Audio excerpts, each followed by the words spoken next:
রাম,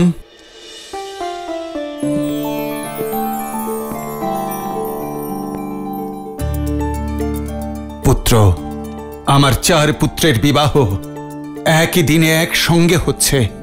এর থেকে অধিক আনন্দের দিন আমার জীবনে পূর্বে কবে এসেছিল স্মরণে নেই আমার।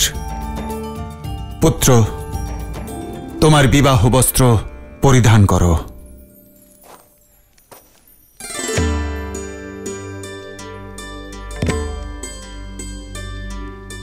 এসব কি ত্রিকালদর্শী রামাশ্রয় মহাশয়? সুযোগ বিবাহের পূর্বে প্রত্যেক পুরুষকে দেওয়া শেষ সুযোগ। সে যদি চায় তাহলে এই শেষ সময়েও সংসারের এই বন্ধনে বাধা পড়া থেকে নিজেকে বাঁচাতে পারে। কাশী যাত্রায় গিয়ে সন্ন্যাস নিয়ে মুক্ত হতে পারে। বিবাহের এই শুভ মুহূর্তে এসব আপনি কি বলছেন রামাশ্রয় মহাশয়? মহারাজ, বিবাহ করে কার ভালো হয়েছে? এমনিতেই বিবাহের আনন্দ খুব বেশি দিন স্থায়ী হয় না, আর জীবনের বাস্তবিক অর্থ তো বন্ধন মুক্ত হয়ে যাওয়া। বিবাহ কিন্তু ফুল বিছানো পথ নয়, এর পদে পদে কাঁটা। তাই এই কাশী যাত্রা যেমন রীতি তেমন বিকল্প। এ পরামর্শ যখন আপনি দিচ্ছেন, অবশ্যই ভেবে দেখব রামাশ্রয় মহাশয়। রাম, কিন্তু কোনো পথ বেছে নেবার আগে ভেবে দেখা কি প্রয়োজন নয়? অবশ্যই করুন। ভাবনা, চিন্তা, বিচার, বিবেচনা সব করুন। এই বাক্যালাপ সেই কারণেই তো হচ্ছে।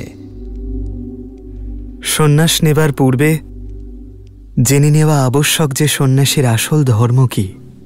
সমস্ত ধরনের মোহ থেকে মুক্ত হয়ে সংসারের কল্যাণ করা। সংসারের সবথেকে বড় সন্ন্যাসী কে রামাশ্রয় মহাশয়? আমি নিশ্চিত করে তো কিছু বলতে পারবো না, তবে হ্যাঁ, অনেকের কাছে শুনেছি যে ওই কৈলাসে যে মহাদেব থাকেন না, তিনি। তাহলে আমায় বলুন, মহাদেব কেন বিবাহ করেছেন?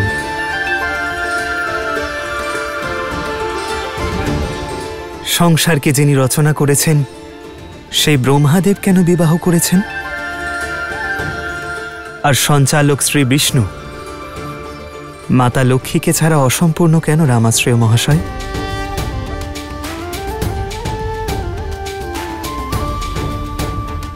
চতুরাশ্রমে সন্ন্যাস এবং বানপ্রস্থের পূর্বে গার্হস্থ্যের ব্যবস্থা কেন রামাশ্রয় মহাশয়?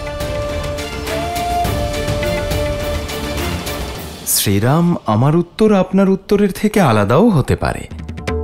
আগে আমি আপনার উত্তর শুনতে চাই। অবশ্যই, কারণ কর্তব্য পূর্ণ না করলে মুক্তি হয় না। ঈশ্বর আমাদের সংসারে কোনো উদ্দেশ্যে পাঠিয়েছেন, তা অসম্পূর্ণ রেখে ফিরে যাওয়া সন্ন্যাস নয়, কর্তব্য বিমুখ হওয়ার রামাশ্রয় মহাশয়। সন্ন্যাস ধর্ম শেখানোর জন্যই গার্হস্থ্য আশ্রম, যেখানে ব্যক্তি তার পরিবারের জন্য কর্ম করে, তাদের মঙ্গলের জন্য পরিশ্রমের তপস্যা করে। যে ব্যক্তি পরিবার পরিজনের সুখ দুঃখ কষ্ট বুঝতে পারে না, সে সংসারকে কি করে জানবে? হয়তো সেই জন্যেই মাতা গৌরীকে ছাড়া মহাদেবের পূজা অসম্পূর্ণ।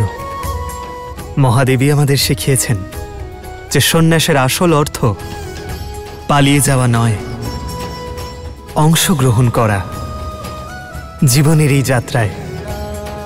অদ্ভুত, অদ্ভুত শ্রীরাম, অদ্ভুত। এটাই তো এই কাশী যাত্রার মাহাত্ম্য, যা মানুষকে বিবাহের পূর্বেই বিবাহের গুরুত্ব বুঝিয়ে দেয়। তাহলে এবার আপনি বলুন রামাশ্রয় মহাশয়, যে আমার জন্য উচিত পথ কোনটি? আপনার পথ নিয়তি নির্ধারণ করেছে শ্রীরাম। আপনি গৃহস্থ আশ্রমে প্রবেশের জন্য সম্পূর্ণ প্রস্তুত। আমার আশীর্বাদ রইল।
খুব সুন্দর।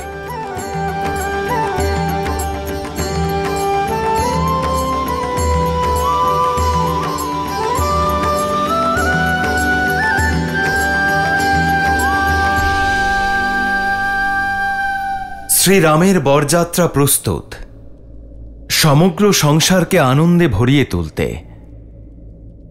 জয় শ্রীরাম।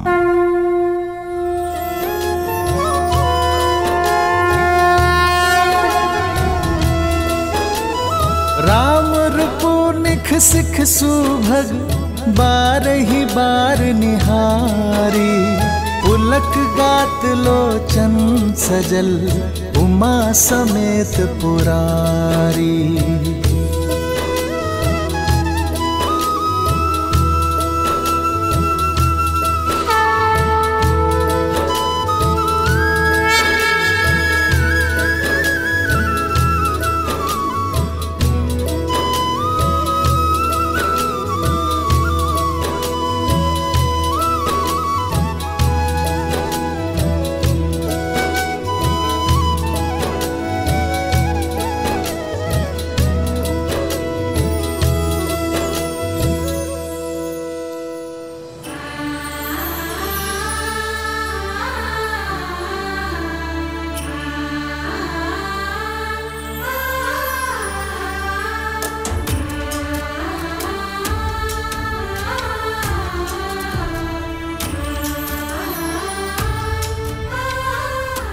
আপনাদের সবাইকেই খুব সুন্দর দেখাচ্ছে।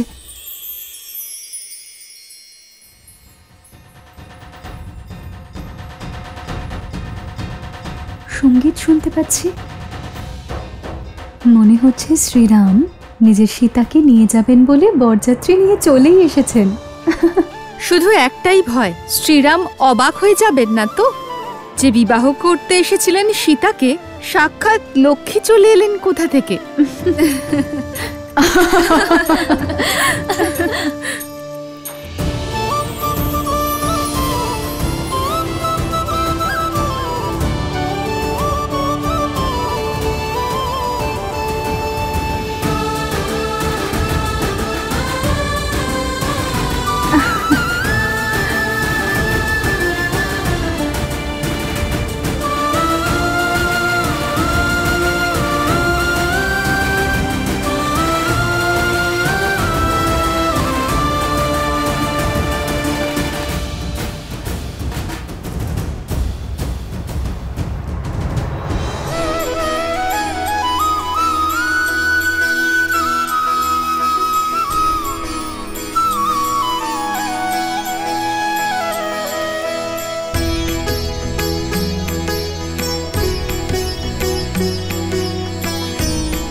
चली बारात निशान बजाई, मुदत छोट बड़ सब समुदाय।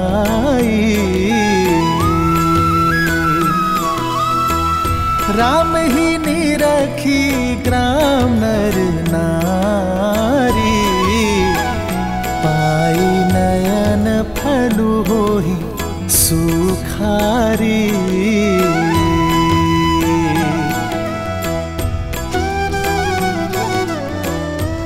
अरे तो श्री रामचंद्र। श्रीराम श्रीराम আমরা আপনার সাথে যেতে চাই।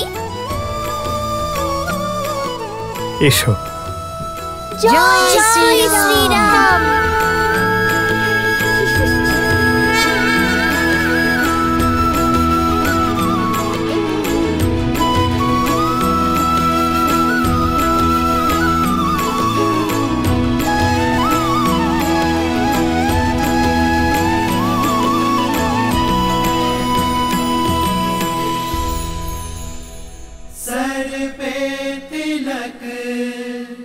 नैन लगे मत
निकले बाराती, नाचे होके मगन संगी साथी।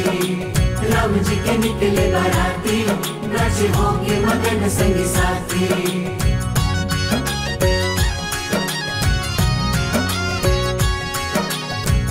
पावन घड़ी अति मंगल दिवस है, हर्षित अयोध्या धन्य मिथिला नगर है।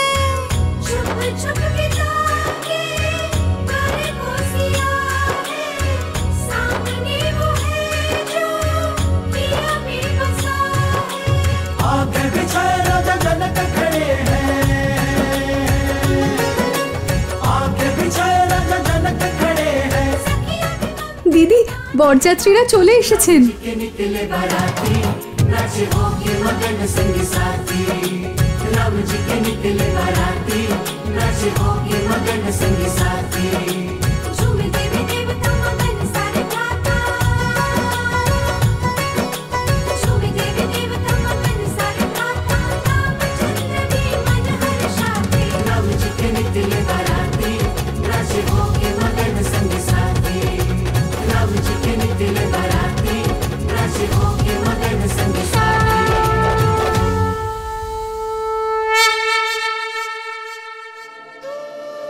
ফুল ছোড়ার রীতির জন্য প্রস্তুত তো তুমি সীতা? ধনুর্ধরের সাথে বিয়ে করছো, লক্ষ্য কিন্তু একদম শ্রীরামের হৃদয়ের কাছেই লাগা উচিত। কিন্তু উনি যদি ব্যথা পান তাহলে? ভালোবাসার এই ব্যথার জন্যই তো সংসার অপেক্ষা করে। তবেই প্রহার ব্যথা নয়, আনন্দ দেয়।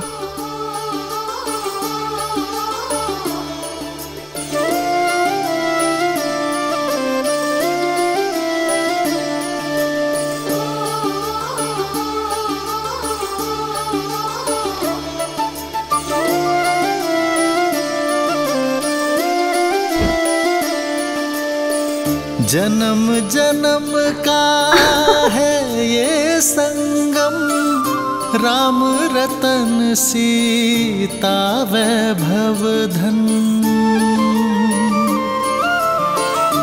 एक है पौरुष एक समर्पण, एक है रूप तो दूजा दर्पण। राम है लोचन सीता दृष्टि, राम है बादल सीता वृष्टि।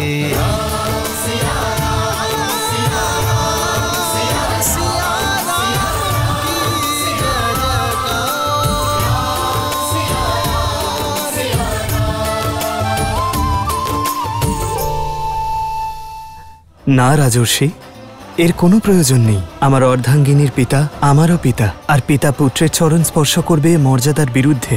বর নারায়ণের আর এক রূপ, আর তার চরণ ধুয়ে দেওয়ার রীতি।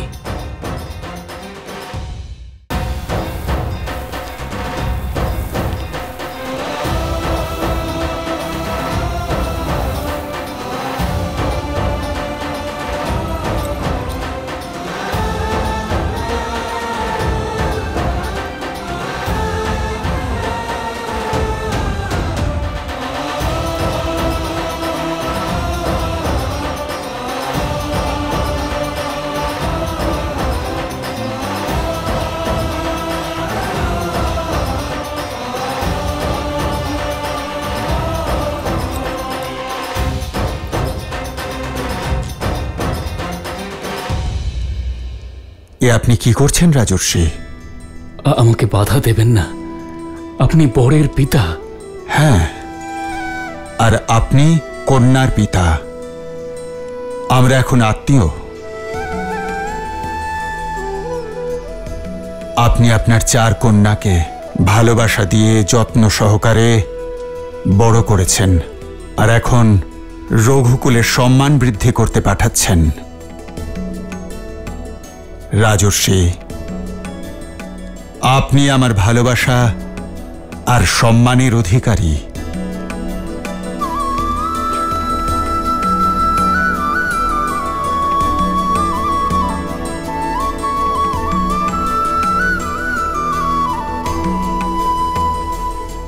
কিন্তু আপনার চোখে এই অশ্রু?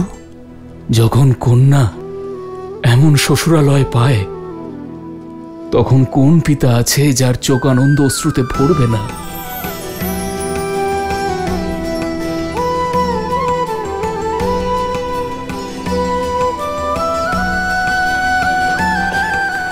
দীর্ঘজীবী হও।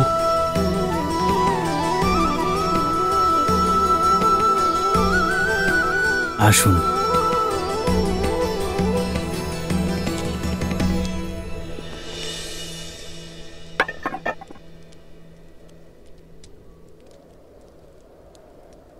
না রাজর্ষি,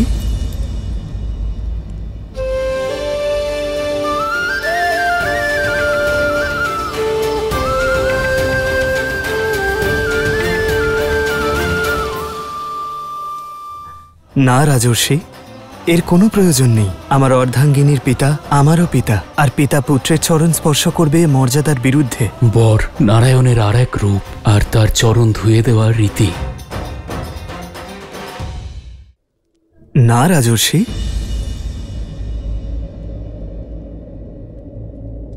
এর কোনো প্রয়োজন নেই। আমার অর্ধাঙ্গিনীর পিতা আমারও পিতা।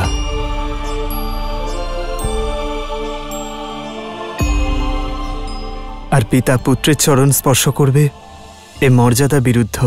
বর পূজার রীতি বহু যুগ ধরে চলে আসছে রাম। বর নারায়ণের আর এক রূপ, আর তার চরণ ধুয়ে দেওয়া রীতি।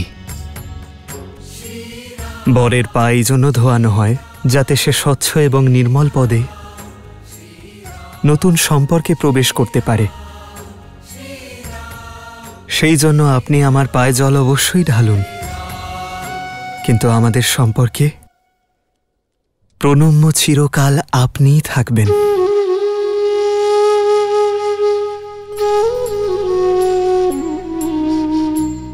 দীর্ঘজীবী হও। আসন গ্রহণ করো।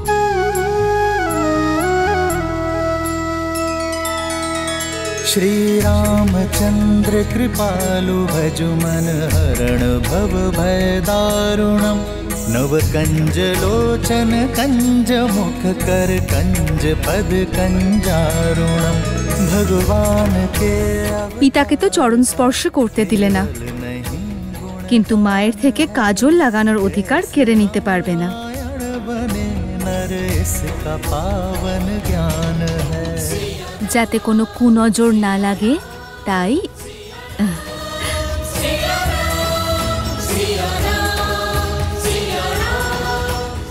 এই কাজলের মতো এই চোখ দুটোকে সর্বদা সীতার প্রতি ভালোবাসায় ভরে রেখো। ঈশ্বর তোমায় সর্বদা সুখ আর সমৃদ্ধি দিন।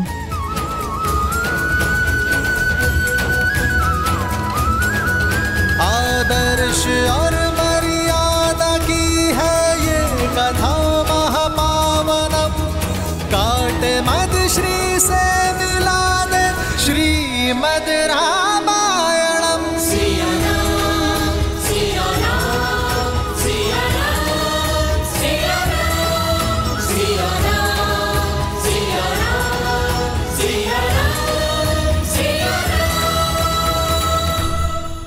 মহারানী কৌশল্যার জয় হোক। মহারাজ দশরথ এই সংবাদ পাঠিয়েছেন। মহারানী কৌশল্যা সুলক্ষণা পুত্রবধূ পাওয়ার জন্য শুভেচ্ছা। শুভ লগ্নে রাম আর সীতার বিবাহ সম্পন্ন হয়েছে। আমার অন্যান্য পুত্রের বিবাহও রামের মণ্ডপেই সম্পন্ন হয়েছে। তাই এবার অযোধ্যায় একটি নয় 4টি জুটিকে স্বাগত জানানোর আয়োজন করা হোক।